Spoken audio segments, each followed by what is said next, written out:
Right ఇక breaking news చూస్తున్నాం. BRS MLC Kalvakuntla కవిత సొంత పార్టీ నేతల తీరుపై సంచలన వ్యాఖ్యలు చేశారు. పార్టీలో తనకు వ్యతిరేకంగా కుట్రలు జరుగుతున్నాయని ఆరోపిస్తూనే తన తండ్రి పార్టీ అధినేత కేసీఆర్ పై పూర్తి విధేయతను ప్రకటించారు. పార్టీ అంతర్గత వ్యవహారాలు తనకు ఎదురైన అనుభవాలపై ఆమె చేసిన వ్యాఖ్యలు ప్రస్తుతం రాజకీయ వర్గాల్లో తీవ్ర చర్చనీయాంశంగా మారాయి. పార్టీలోని కొందరు నేతల ప్రవర్తనపై కవిత తీవ్ర అసంతృప్తి వ్యక్తం చేశారు. కేసీఆర్ కు నోటీసులు ఇస్తే కూడా నాయకులెవరూ స్పందించకపోతే ఎలా అని ఆమె ప్రశ్నించారు. పార్టీలో కొందరు కోవట్టులు ఉన్నారని, వారు తనకు నీతులు చెప్తున్నారని ఆరోపించారు. నా మీద పడి ఏడిస్తే ఎలా అంటూ తన ఆవేదన వ్యక్తం చేశారు. తాను అంతర్గతంగా ఇచ్చిన ఫీడ్బ్యాక్ ను ఉద్దేశపూర్వకంగా లీక్ చేశారని, దాన్ని అరికట్టమని కోరితే ఫెయిడ్ సోషల్ మీడియా ద్వారా తనపైనే విమర్శలు చేస్తున్నారని కవిత మండిపడ్డారు. ఇంటి ఆడబిడ్డ గురించి ఎలా పడితే అలా మాట్లాడితే అది మర్యాదేనా అని నిలదీశారు.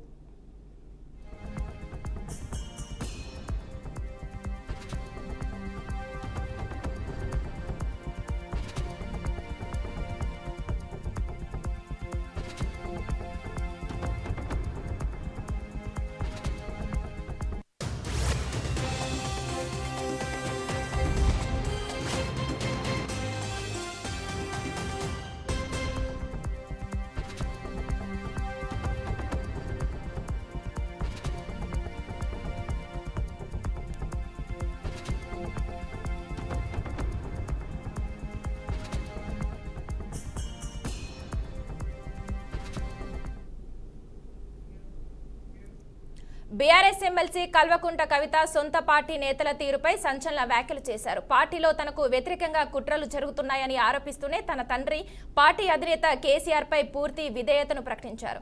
పార్టీ అంతర్గత వ్యవహారాలు తనకు ఎదురైన అనుభవాలపై ఆమె చేసిన వ్యాఖ్యలు ప్రస్తుతం రాజకీయ వర్గాల్లో తీవ్ర చర్చనీయాంశంగా మారాయి.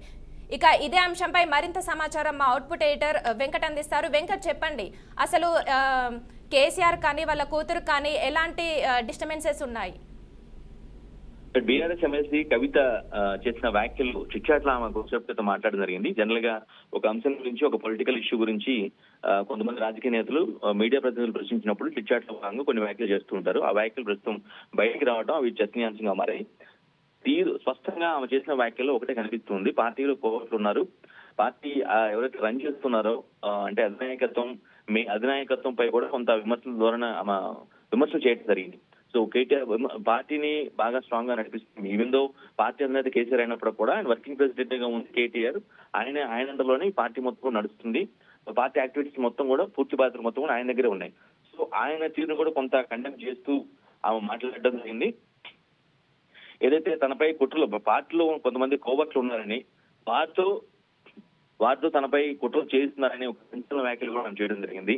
అంతేకాదు బీజేపీలోకి పార్టీ విలీన అంశం ప్రతిపాదన కూడా తన దగ్గరకు వచ్చిందని, ఆ విషయాన్ని కూడా గుర్తు చేస్తూ ఆ ప్రతిపాదన తాను వద్దని చెప్పారని, ఎట్టి పరిస్థితుల్లో అలా చేయొద్దు అని చాలా స్పష్టంగా చెప్పినట్టు కూడా చెప్తూ ఉన్నారు. అంతేకాదు ఏదైతే బీజేపీ నాయకత్వంలో బీజేపీ నేతలు కట్టినటువంటి ఆసుపత్రికి వెళ్ళినటువంటి అంటే ఆసుపత్రి ఇనాగ్రేషన్ కి ఎవరైతే వెళ్ళారో కొంతమంది, వాళ్ళు తిరిగి బీఆర్ఎస్ పార్టీలో చేరి పార్టీలో ఉన్నారని, వాళ్ళు అసలైన కోవట్లు నేను కాదు, తనను టార్గెట్ చేస్తూ కొంతమంది పెయిడ్ ఆర్టిస్ట్ తీసుకొచ్చి మాట్లాడుతున్నారని, అదంతా కరెక్ట్ కాదు అని ఆమె చాలా స్పష్టంగా చెప్తుంది. అంతేకాదు కేసీఆర్ తన తండ్రి, అదేవిధంగా బీఆర్ఎస్ పార్టీ అధినేత, సుదీర్ఘ అనుభవం ఉన్నటువంటి ఓ పార్టీని రన్ చేస్తున్న వ్యక్తికి తాను ఒక లేఖ రాశానని, ఆ లేఖలో మంచి చెడు మొత్తం రాశాను. సో అది రాసిన తర్వాత నేను నా తండ్రికి లేఖ రాస్తే నీకు వచ్చిన అభ్యంతరం ఏంటి అంటే, ఇండైరెక్ట్ గా ఎవరైతే వ్యతిరేకిస్తూ ఆమె ఏదైతే అసలు కవిత రాసిన లేఖల అంశాల గురించి ఆమె శిక్షాపద కోర్టులో ఏదైతే ప్రస్తావించారో, ఎట్టి పరిస్థితుల్లో అంటే కొన్ని పార్టీలో ఉన్నటువంటి నెగిటివ్ పాయింట్స్ చెప్పిన నేపథ్యంలో ఆ పాయింట్స్ అలా చెప్పడం కరెక్ట్ కాదు అని చెప్తూ కొంతమంది ఆమెని అఫ్కోర్స్ కేటీఆర్ స్వయంగా పార్టీ అంతర్గత విషయాలు ఆ విధంగా బహిరంగంగా లేఖ ద్వారా బహిరంగ చెప్పకూడదు, పార్టీ లోపల చర్చించుకోవాలని చెప్పి ఆయన కూడా కొంత సూచనప్రాయంగా ఖండన చేశారు. ఆ తర్వాత కొంతమంది బీఆర్ఎస్ పార్టీలో ఉన్నటువంటి కేటీఆర్ కి దగ్గరగా ఉన్నటువంటి వ్యక్తులు ఎవరైతే ఉన్నారో వారు కవిత తీరుని తప్పుపడుతూ కొన్ని వ్యాఖ్యలు చేయడానికి కూడా ఆమె తప్పుపడుతున్నారు. ఎవరైతే కొంతమంది పెయిడ్ ఆర్టిస్టులు, కోవట్లు, పనికిరాని వ్యక్తులు పార్టీలో జాయిన్ అయిపోయి నా మీదే ఈ విధంగా ఆరోపణలు చేస్తూ ఉన్నారు. పార్టీ బలోపేతం చేసుకోవాలంటే క్షేత్రస్థాయిలో మనం గ్రౌండ్ లెవెల్కి వెళ్ళాలి, బాగు చేసుకోవాలి. అంతేగాని ఊరికే ట్వీట్స్ పెడితే ఏమొస్తుంది? పార్టీ బలోపేతం చేసే తీరు ఇదేనా? అని చాలా స్పష్టంగా ఆమె పాయింట్ అవుట్ చేయడం జరిగింది. ఈ పాయింట్ సారాంశం మొత్తం కూడా కేటీఆర్ వర్కింగ్ ప్రెసిడెంట్ ఎవరైతే కేటీఆర్ ఉన్నారో కేటీఆర్ ఉద్దేశించి చేశారనేది ఓపెన్ గా మనకి స్పష్టంగా అర్థమవుతుంది. అంటే అన్నా చెల్లెల మధ్య ఓ పెద్ద కాన్ఫ్లిక్ట్ మొదలైందని చెప్పడానికి ఇంతకంటే ఒక బెస్ట్ ఎగ్జాంపుల్ లేదు అని కూడా మనం భావించాల్సిన అవసరం ఉంటుంది.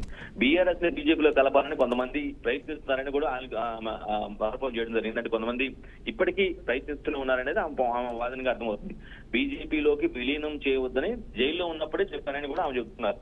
జైల్లో ఉన్నప్పుడు అంటే తాను కేసు సంబంధించి లిక్కర్ కేసు సంబంధించి ఢిల్లీలో ఉన్నప్పుడు అప్పుడే తనపై కుట్రలు జరిగాయని కూడా ఆమె సంచలన ఆరోపణలు చేయడం జరిగింది. అఫ్కోర్స్ ఇవన్నీ కూడా మీడియా ముఖ్యంగా ఒక చేయనప్పుడు కూడా మీడియా ప్రతినిధులు ఏదైతే మామూలుగా జనరల్ గా చిట్చాట్లో మాట్లాడుతూ ఉంటారో ఆ సమయంలో ఆమె ఈ వ్యాఖ్యలు చేయడం అనేది ఇప్పుడు చర్చించబడింది. వీటిపైనే పొలిటికల్ ఈమె చేసిన వ్యాఖ్యలు మొత్తం కూడా ఆ బీఆర్ఎస్ పార్టీలో ఉన్నటువంటి ఒక కాన్ఫ్లిక్ట్ ఏదైతే ఒక కనిపించినటువంటి ఫైటింగ్ వాతావరణం ఏదైతే కొంత ఉద్రిక్త వాతావరణం కొంత ఇద్దరం అంటే పార్టీలో ఉన్నటువంటి అంతర్గత విభేదాలని స్పష్టంగా చూపిస్తున్న పరిస్థితి కనిపిస్తుంది.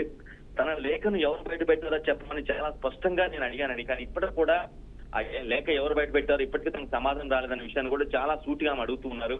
అంటే జనరల్ గా ఒక తండ్రికి పార్టీ అధినేతకు రాసిన లేఖ పర్సనల్ గా లేఖ అంత చాలా క్లోజ్ అసోసియేట్స్ ఎవరైతే ఉంటారో ఆయనకి దగ్గరగా ఉన్న వ్యక్తులు తప్పించి వేరే వాళ్ళు ఎవరో లీక్ చేయలేరు. ఆ లీక్ చేసిన వ్యక్తులు ఎవరో చెప్పాలని నేను ఆల్మోస్ట్ 10 రోజులుగా అడుగుతున్నాను. ఇప్పటి వరకు కూడా చెప్పకుండా ఆ ఎవరు లీక్ చేశారు ఎవరు చెప్పకుండా తనపై తిరుగుదాడి చేస్తుంది అనేది ఇది ఖచ్చితంగా చాలా ఖండం చేయాల్సిన విషయం అని దీన్ని చాలా పూర్తిగా ఖండిస్తున్నానని ఆమె చెప్తున్నారు. పార్టీలో ఉన్న కొంతమంది కోవట్లుగా మారిపోయి తనకి నీతులు చెప్తున్నారనే పాయింట్ ఆమె రైట్ చేయడం జరిగింది. అంటే ఇంటి ఆడబిడ్డ గురించి ఈ విధంగా మాట్లాడితే మర్యాద అనేది కరెక్టేనా అని కూడా ఆమె అడుగుతుంటుంది. అంటే ఎవరైతే కొంతమంది మాట్లాడారు ఆమె తీరును కవిత తీరును ఖండం చేస్తూ ఎవరైతే వ్యాఖ్యలు చేశారో వాళ్ళని ఉద్దేశించి ఆమె చాలా అంటే వాళ్ళు మాట్లాడిన వ్యక్తులు ఒక వ్యక్తి అయితే వాళ్ళని మాట్లాడించింది ఎవరు అనేది ఆ పాయింట్ గా అర్థమవుతూ ఉంది. ఈవెన్ కేటీఆర్ ఆదిత్య లేకుండా లేదంటే కేటీఆర్ ప్రమేయం లేకుండా వీళ్ళు ఈ విధంగా మాట్లాడగలరా అనే పాయింట్ కూడా ఆమె ఇండైరెక్ట్ గా రైట్ చేస్తున్న పరిస్థితి కనిపిస్తుంది. లిక్కర్ కేసు వ్యవహారం తెరపైకి వచ్చినప్పుడు పార్టీ పదవికి అంటే ఎమ్మెల్సీకి ఉన్నారు కాబట్టి ఆ పదవిని రాజీనామా చేస్తారని చాలా స్పష్టంగా పార్టీ అధినేత చెప్పారని, కానీ కేసీఆర్ అందుకు అంగీకరించలేదని కొనసాగమన్నాడని కూడా ఆమె పాయింట్ చేస్తుంది. తాను ఎప్పుడు కూడా పార్టీ కోసం అంటే పార్టీ నుంచి పదవులు ఎప్పుడు ఆశించలేదని పార్టీ అధినేత కేసీఆరే తనకు పిలిచి ఎమ్మెల్సీ ఇవ్వడం కానీ లేదంటే టికెట్ ఇవ్వడం కానీ జరిగింది తప్పించి తాను కార్యకర్తలని కష్టపడ్డాన్ని తప్పించి ఎప్పుడు కూడా పార్టీ నుంచి ఏది ఆశించలేదని చాలా స్పష్టంగా అయితే చెప్తుంది. ఓవరాల్ గా ఇంకొక పాయింట్ చాలా ఇంపార్టెంట్ పాయింట్, కాంగ్రెస్ లోకి జాయిన్ అవుతున్నారని ఏదైతే ఒక ప్లేరప్ అయిందో కాంగ్రెస్ లోకి జాయిన్ అయిపోతున్నారు కవిత, బీఆర్ఎస్ పార్టీ కన్ఫ్లిక్ట్ అయిపోయి విడిపోతుందని ఏదైతే ఒక చర్చ జరిగిందో ఆ చర్చను కూడా ఆమె చాలా స్పష్టంగా ఖండం చేశారు. కాంగ్రెస్ పార్టీ అనేది తెలంగాణలో మునిగిపోయినావా, దాంట్లో ఎవరైనా జాయిన్ అవుతారా, తనకు చేయాల్సిన అవసరం నాకేంది, తన పార్టీ ఎప్పటికి కూడా బీఆర్ఎస్ అని చాలా స్ట్రాంగ్ గా చెప్తున్న పరిస్థితి కనిపిస్తుంది. సో ఈ విధంగా రకరకాలుగా ఉన్న పాయింట్స్ ఏవైతే వచ్చాయో ఈమె చేసిన వ్యాఖ్యలను బట్టి అయితే స్పష్టంగా అర్థమవుతుంది బీఆర్ఎస్ లో కాన్ఫ్లిక్ట్స్ ఖచ్చితంగా ఉన్నాయి. అందులో కోర్ గ్రూప్ అంటే మనం వేరే ప్రధానంగా నలుగురు కనిపిస్తూ ఉంటారు. పార్టీ అధినేత, పార్టీని ఫౌండ్ చేసినటువంటి కేసీఆర్, అదేవిధంగా నెంబర్ 2 గా ఉన్నటువంటి వర్కింగ్ ప్రెసిడెంట్ కేటీఆర్, నెంబర్ 3 గా ఉన్నటువంటి హరీష్ రావు, పార్టీ సీనియర్ నేత, పార్టీ పెట్టినప్పుడే ఉన్నారు.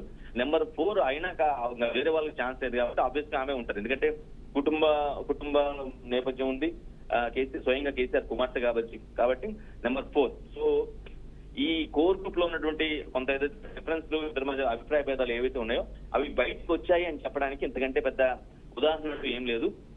అఫ్కోర్స్ ఈ వ్యాఖ్యలు మొత్తం కూడా ఆమె పాయింట్ అవుటెడ్ గా ఒక మీడియా ముందు చెప్పపోయినప్పుడు కూడా చిట్ చాట్ లో భాగంగా ఇవన్నీ కూడా చెప్పలేదు. సో వాస్తవాలు తనకు చెప్పదగిన కొన్ని అంశాలు ఏంటంటే చాలా ఓపెన్ గా రాజకీయ నాయకులు ఎవరైనా సరే కొన్ని అంశాలు చాలా ఓపెన్ గా చెప్పరు. చిట్ చాట్ లోనే ఇటువంటి అంశాలు ఇటువంటి లీక్స్ ఇస్తారు అనేది మనందరికీ సొసైటీ ప్రస్తుతం సమాజంలో మనకు తెలిసింది. పర్టికులర్ గా ఆ మీడియా వాతావరణం తెలిసిన వ్యక్తులందరూ కూడా ఈ విషయం బోధపడుతూ ఉంటుంది. సో అటువంటి తన మనసులో ఇంటెన్షన్ జరిగిన పరిణామాలు లేఖ రాసినప్పటి నుంచి ఈ రోజు వరకు జరిగిన పరిణామాలు మొత్తాన్ని కూడా పాయింట్ అవుట్ గా సూటెడ్ గా మెన్షన్ చేసే ప్రయత్నం చేస్తారు. తన తండ్రికి పార్టీ అధినేత కేసీఆర్ కి లేఖ రాసుకుంటే మీకు వచ్చిన ఇబ్బంది ఏంట్రా బై అన్నట్లుగా, అంటే తెలంగాణలో ఒక వాతావరణం ఏదైతే ఒక స్లాంగ్ ఉంటుందో దాని అన్నజల్ల మధ్య లేదంటే ఏదో ఒక తెలిసిన వాళ్ళని ఎంత కొంచెం ర్యాపోతో మనం పిలుస్తూ ఉంటాము, ఆ పాయింట్ లో నా తండ్రికి నేను లేఖ రాసుకుంటే మీదేంట్రా బై అన్నట్లుగా కామెంట్ చేయడం కూడా చిట్చాట్ లో కూడా ఈ కామెంట్ కూడా మెన్షన్ చేయడం జరిగింది. సో ఇందులో మీరెవరు అడగటానికి అని చెప్తుంది. తన పరిచయంలోకి వచ్చినటువంటి అంశాలు పాజిటివ్ కావచ్చు నెగిటివ్ కావచ్చు ఈ అంశాలు మొత్తం కూడా నేను పాయింట్ అవుట్ పార్టీ బలోపేతం కోసం ఏది పాజిటివ్ ఉంది, ఏది నెగిటివ్ ఉంది. ఆ సభలో జూబ్లీ సభలో ఏదైతే జరిగిందో దానికి సంబంధించిన ఈ అంశాల గురించి మాట్లాడితే బాగుంటది. ఈ అంశాల గురించి ఇంకా మాట్లాడాల్సిన అవసరం ఉంది. మీరు ప్రస్తుతం అంశాల్లో ఇవి బాగున్నాయి, ఇవి బాగాలేదని చెప్పడం తప్పే ఉంది. సో దట్ చేసుకోవడానికి అవన్నీ ఉపయోగపడుతుంది. కాబట్టి చాలా జెన్యున్ గా రిపోర్ట్ ఇచ్చాను, జెన్యున్ గా నాకు అనిపించింది. దీన్ని కూడా మీరు తప్పుపట్టు కంటిన్యూ చేస్తూ తనపై దాడి చేయడం ఎంతవరకు కరెక్ట్ అని కవిత చాలా స్పష్టంగా సూటిగా పార్టీ అధినాయకత్వం ప్రశ్నించడం అర్థమవుతుంది. అఫ్కోర్స్ ఇక్కడ ఎక్కడా కూడా కేసీఆర్ వ్యతిరేకంగా కామెంట్స్ అయితే ఎక్కడ రాలేదు కానీ బట్ ఖచ్చితంగా వర్కింగ్ ప్రెసిడెంట్ ఉన్నటువంటి కేటీఆర్ టార్గెట్ కానీ ఇవన్నీ చేశారు అనే ఒక ప్రాస్పెక్ట్ అయితే స్పష్టంగా అర్థమవుతుంది. పార్టీ నడిపించాల్సిన తీరు అయితే ఇది కాదు, దీన్ని మీరు మెరుగుపరుచుకోవాల్సిన అవసరం ఉంది. ఈ విధంగా జస్ట్ ట్వీట్స్ ద్వారా పదే ట్వీట్స్ పెట్టి ఏదో ఊరిక ప్లేరప్ చేస్తే రావడం వల్ల ఏమీ రాదు. క్షేత్ర స్థాయిలో వెళ్లి పార్టీని బలోపేతం చేయాల్సిన అవసరం ఉంది. ఈ విషయాన్ని పార్టీ గుర్తుపెట్టుకోవాల్సిన అవసరం ఉందంటూ కూడా కొన్ని సజెషన్స్ కూడా ఇవ్వడం జరిగింది. సో ఎవరైతే కోవట్లు ఉన్నారంటే ఏదైతే సంచలన వ్యాఖ్యలు చేశారో ఆ కోవట్లని తొలగించాల్సిన అవసరం చాలా అవసరం ఉందని కూడా మెన్షన్ చేస్తూ ఉంది. ఓవరాల్ గా ఒక కవిత చేసినటువంటి చిట్చాట్లు చేసిన ఓకే, థ్యాంక్ యూ వెంకట్.